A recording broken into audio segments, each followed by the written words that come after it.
yung lahat mga katek, no? So meron tayong ipapakita ngayon. Bali ito isang BGL 32 inches, no? LED TV. Bali yung problema niya is yung power supply. Sira po yung kanyang PWM tapos yung kanyang MOSFET. Ayan. Bali ginawa natin is kung nagkabit tayo ng 4 wires tapos nagkakaroon na ng voltahe yung 12 volts natin na secondary. So meron na po tayong 12 volts dyan.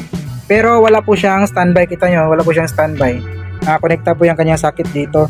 So paano natin ito mapapa-standby? Kasi walang supply yung mga LDO na yan. Tingnan natin itong LDO na to. Ito, wala po yung supply.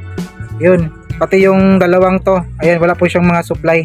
Kaya wala pong standby na makikita dyan. So papalabasin natin yung standby dyan by, ito meron tayong inject na voltahe. Ayan o, 5 volts. So inject natin sa may LDO na ito, yung 5 volts natin. So tusok natin dito. Ayan, so tingnan nyo. Ayun, nagkakaroon na siya ng standby.